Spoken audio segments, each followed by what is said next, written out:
Assalamualaikum dan salam sejahtera semua. Hari ini saya nak ajar buat sistem permohonan pendaftaran untuk program PPT.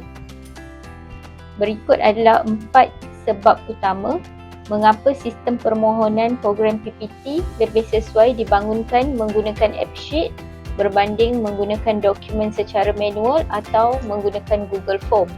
Pertama ialah proses permohonan lebih cepat dan sistematik, di mana semua permohonan yang dihantar secara terus ke dalam pengkalan data tanpa perlu memasukkan data secara manual. Semua permohonan dihantar secara terus ke dalam pengkalan data tanpa perlu memasukkan data secara manual, mengurangkan kesilapan kemasukan data dan mempercepatkan proses semakan. Kedua, status permohonan boleh dipantau secara masa nyata. Pemohon boleh melihat status permohonan apabila borang permohonan dihantar ke email sebagai notifikasi.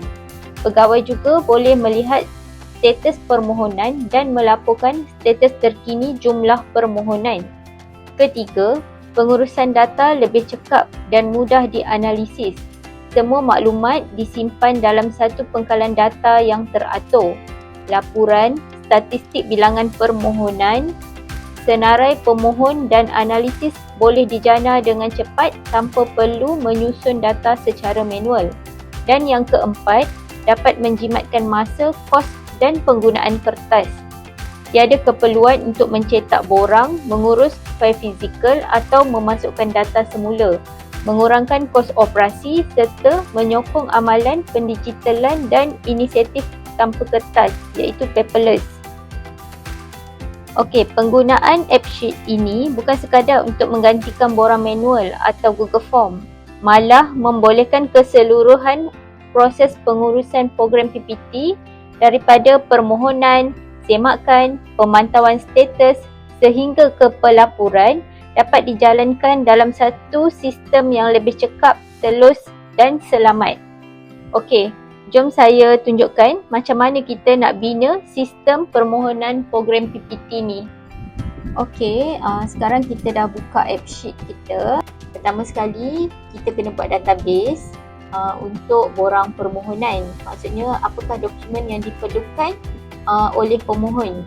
So, kita kena buat dalam database iaitu di Excel lah.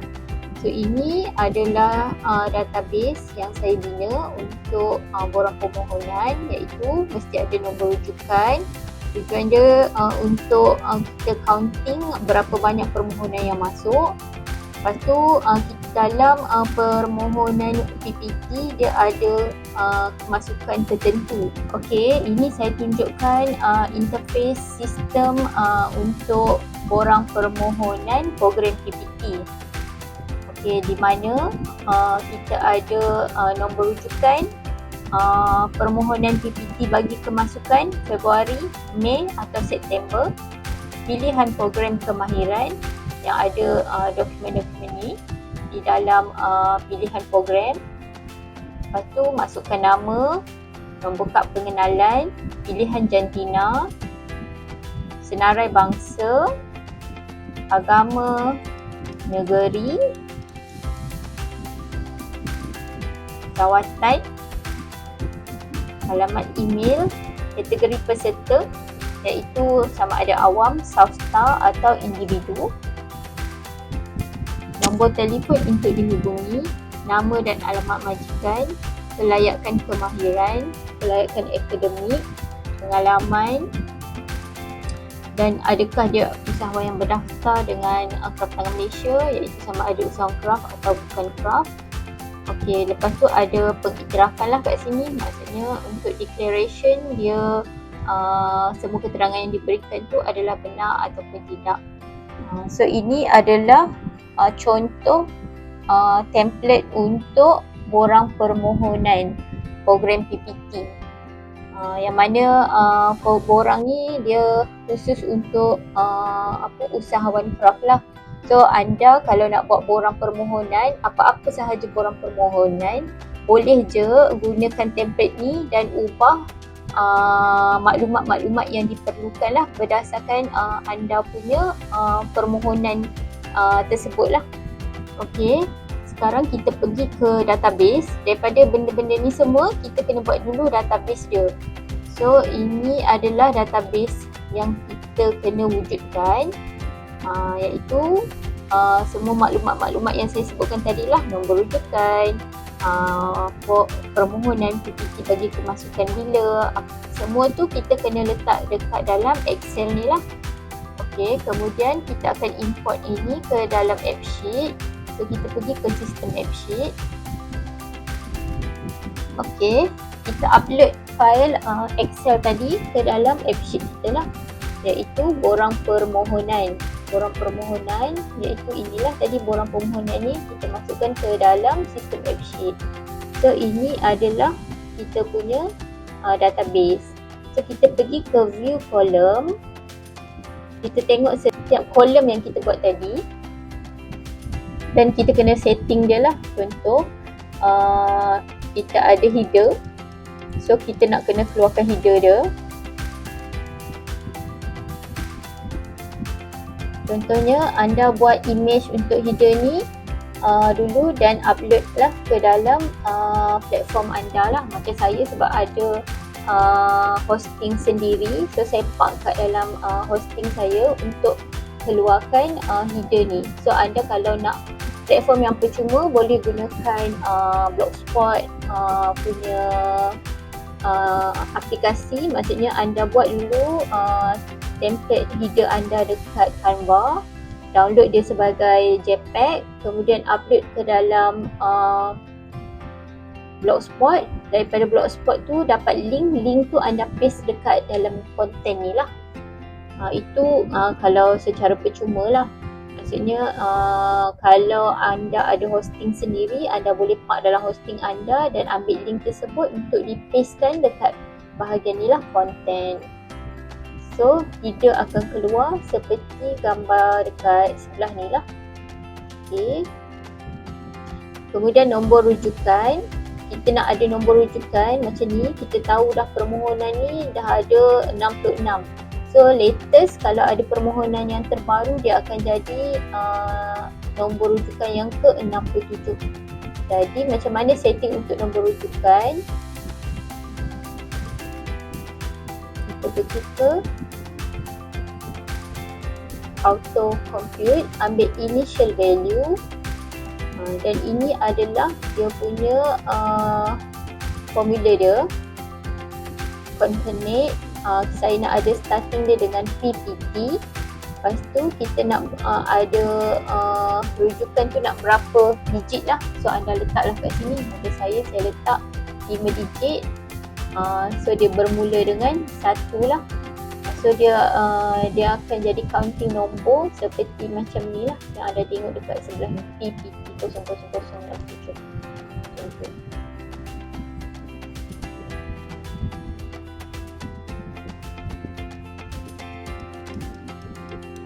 Okey, kemudian kita pergi ke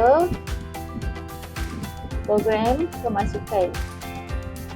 So dekat sini program kemasukan ni dia ada 3 lah, iaitu Februari, Mei dan September. So kita letak dekat bahagian value, kita masukkan berapa jenis kemasukan yang kita nak masukkan tu lah. Macam saya ni ada 3, so boleh je tambah lagi kalau ada banyak. So saya nak view dia sebagai annum, type dia sebagai annum. Okey, tapi paparan dekat sini anda boleh pilih lah sama ada nak jenis drop down, nak jenis static atau jenis button lah. So boleh pilih dekat bahagian input mode ni.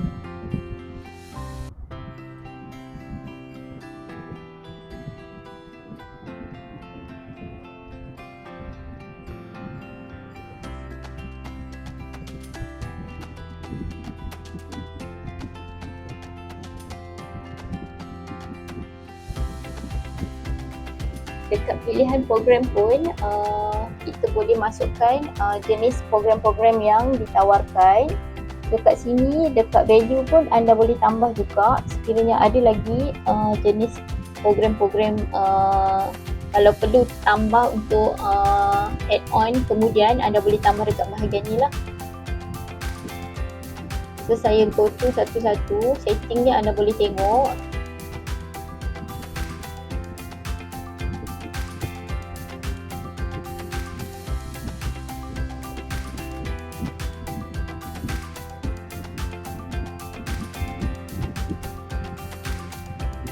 Nama penuh kita pilih sebagai teks, iaitu pemohon perlu type sendirilah nama dia. Okey. Saya nak nama yang saya letakkan arahan dekat valid if ni supaya nama pemohon yang pernah mohon dia tak boleh nak isi lagi sekali. Sebab saya tak nak dia berulang. Orang yang sama isi borang 2-3 kali. Jadi saya letakkan syarat dekat sini. Sekiranya ID dia iaitu nombor IC dia berulang, dia dah tak boleh isi. Maksudnya nama dia dah ada dalam pengkalan data kita, so dia tak boleh isi. So ini adalah dia punya formular dia, anda boleh tengok dan salin lah. So kita boleh letakkan juga error message apabila user yang sama memohon lagi sekali menggunakan ID yang sama. So akan dapat error message macam inilah saya buat anda telah membuat pendaftaran. So hanya satu orang, satu pendaftaran sahaja. Saya tak nak dia buat berkali-kali dalam sistem. So nanti kita susah nak monitor benda ni. So kita kena letakkan itulah syarat dekat kita punya borang permohonan.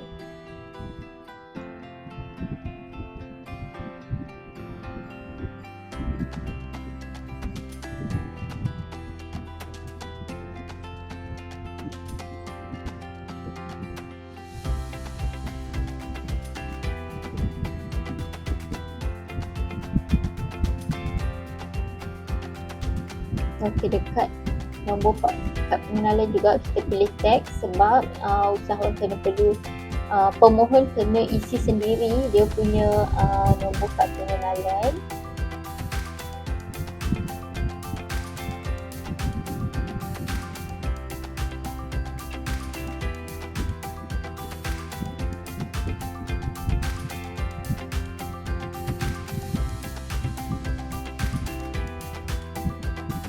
Jantina pun kita boleh buat pilihan. Kalau nak buat pilihan kita kena pilih enum. Dekat dalam ni ada banyaklah function. So kita tengok kesesuaian borang kita. Okay, kalau ada banyak pilihan kita gunakan enum. Masukkan value. Pilih jenis apa paparan untuk kita pilih jenis paparan untuk pengguna lihat dalam borang kita nantilah.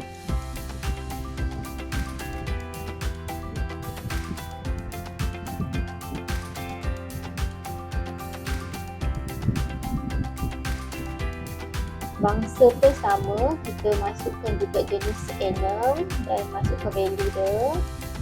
Pilih jenis tab apa.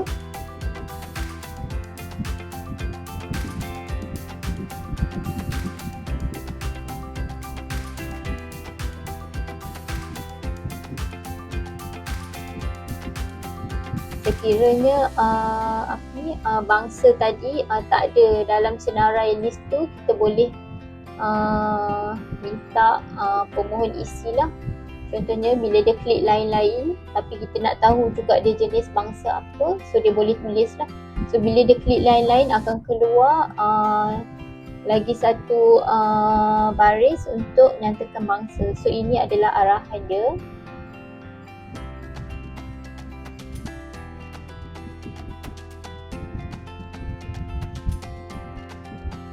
Okay, saya tunjukkan dekat sini contoh. Okay, dia pilih lain-lain baru keluar menyatakan bangsa apa. Kalau normally kita pilih Melayu, dia tak akan keluar. Agama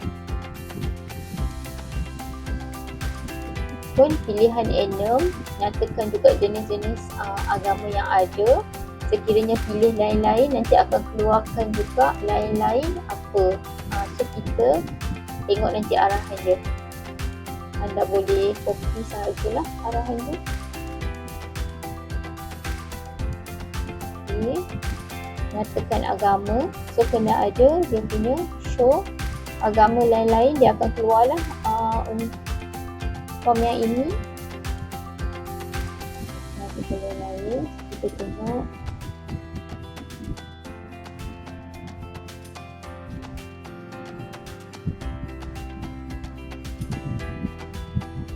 ini contohnya agama. Kalau Islam dia tak keluar, lain-lain dia akan keluar nyatakan agama apa. So negeri pun sama, kita pilih enam juga, listkan semua jenis negeri di Malaysia ni apa, masukkan, pilihlah jenis apa kita nak tunjukkan, dia punya view kepada pemohon nanti, view di dalam borang tu nanti.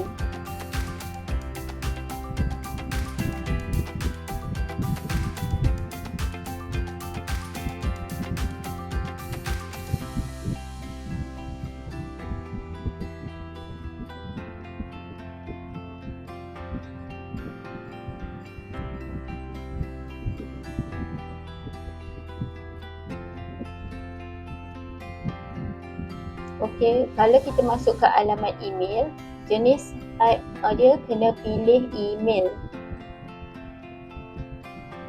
supaya nanti email ni berfungsi untuk kita hantar notifikasi permohonan borang ni lah.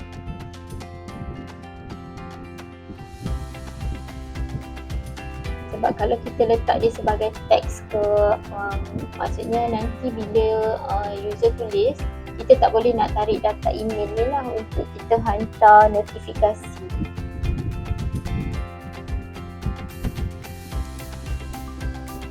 Okey, yang lain-lain ni sama je fungsi dia macam yang tadi. Kita pergi terus kepada okey ni tak. Untuk declaration, kita letakkan dekat tajuk dia wording lah terus. Contohnya macam ni tadi. Ini kita terus masukkan kat sini. So paparan dekat sistem maksudnya macam ni, saya mengaku bahawa semua keterangan di atas adalah benar. So user boleh klik sini benar macam tu. So kita tengok dia punya setting, kita pilih enum, value dia benar. Kita boleh pilih start atau auto pun boleh. Auto ni dia detect start terus. Validity, auto compute, sama je setting dia macam yang sebelum-sebelum tu. Okey, lepas tu kita nak dia cetak laporan lah. So kita pilih file, jenis file lah supaya kita boleh download dia PDF. Okey, apabila borang anda telah siap, anda boleh je untuk tikkan required tu dekat form ni lah. Maksudnya anda tak perlu lah buka satu-satu tadi, anda boleh tengok je dekat sini dan klik lah yang mana wajib untuk pemohon isi. So anda boleh tik-tik terus kat sini. So mana yang tak perlu anda boleh untick lah dekat bahagian ni ya. Okey, sekarang kita nak tengok okey, sekarang kita nak tengok contohnya. Ini adalah contoh UX, iaitu paparan borang ni apabila siap. So kita setting dekat UX. Kita nak paparan macam mana, macam saya pilih form lah sebab ini adalah borang. Kita akan pilih form.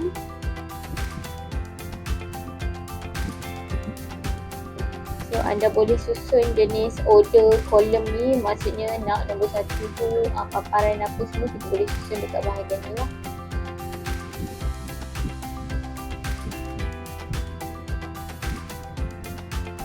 Finish view ni maksudnya selepas orang isi form ni nak balik kepada page mana, so anda boleh setting kat sini lah. Nak view apa selepas orang habis isi form tu.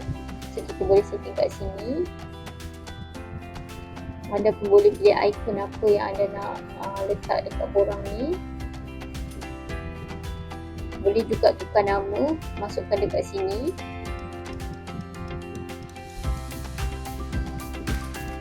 Okay, sekarang kita pergi ke behavior. Behavior ni saya buat juga change case untuk borang ni. Kadang-kadang bila pemohon isi ada huruf besar, ada huruf kecil, so saya nak standardkan semua hasilnya nanti dalam huruf besar. Jadi saya masukkan change case ni dengan letakkan arahan semua maklumat-maklumat ni mana yang user kena type sendiri tadi, semua akan jadi uppercase lah. So kita kena letak dia punya setting dekat bahagian ni. Ini adalah contoh dia, setting dia. Kita boleh tengok. Maksudnya kita pilih apa untuk nama penuh ni. So kita buat formula dia macam ni.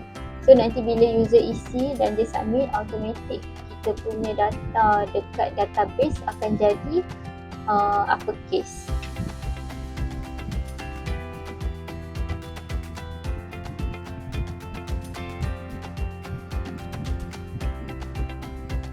Okay, kemudian kita pergi automation. Kita nak generate laporan PDF. Kita kena buat formula dia. Okay, template dia. Saya ada sharekan template ni dekat dalam Blogspot. Nanti anda boleh tengok dekat link di bawah. Okay, ini adalah template hasil permohonan nanti. Dia akan keluar macam ni lah template dia.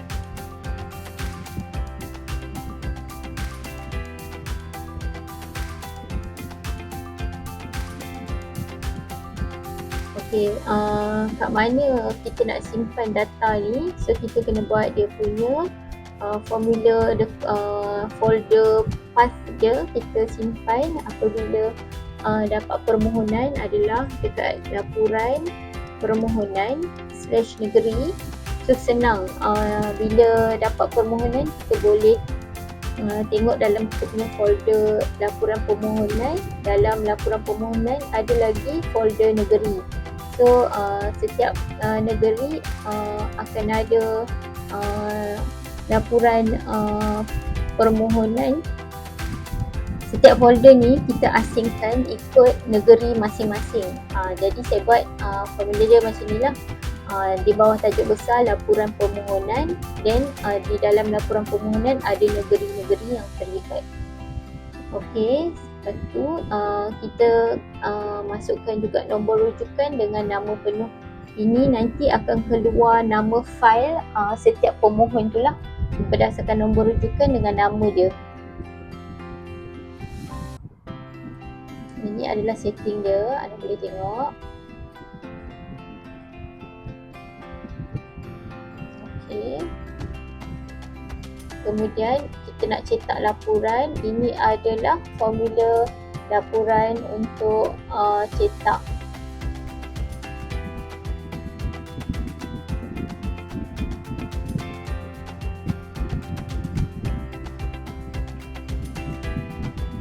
Okay, kemudian kita nak laporan ni dihantar ke email pemohon dengan juga pegawai.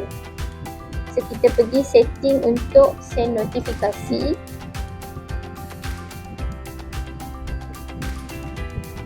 Kita pilih table dia, borang permohonan.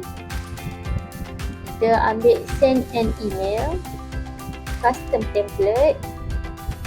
Okey, saya nak dia hantar kepada user ni dan user ini. Ini adalah nama pegawai. Ini adalah nama pegawai ya. So kita nak dua orang ni akan terima notifikasi bila ada permohonan dan juga salinan kepada user yang memohon, iaitu alamat email lah. Alamat email ni dia akan tarik data yang email yang dimasukkan oleh user dekat sini.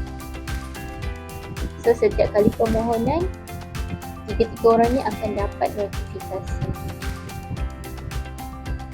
Ini contoh kita preview email lah. So ini adalah view yang akan diterima dalam kita punya email apabila ada permohonan. So tadi inilah dia punya nombor rujukan dia. Ini kita generate. So ini adalah alamat email yang akan dihantar permohonan ni nanti. So ini cetak laporan dan kita boleh juga tengok daripada email laporan yang penuh. Okey, ini adalah contoh laporan hasil daripada permohonan tadi. Anda dekat luar sana boleh cuba guna template ni untuk membuat apa-apa jenis borang permohonan. Okey, ini adalah borang yang telah siap. Kita cuba buat satu contoh.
Okey, kita tunggu dulu dia synchronize.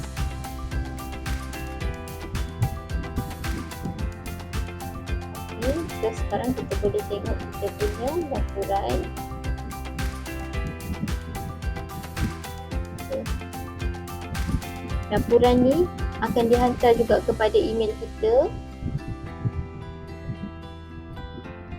dan pegawai penilai akan menerima terus dokumen ni. Okey, sekarang anda boleh cuba untuk membuat borang permohonan pendaftaran secara online menggunakan AppSheet. Semoga anda berjaya. Sekian, terima kasih. Jangan lupa like, komen dan subscribe jika anda suka video ini.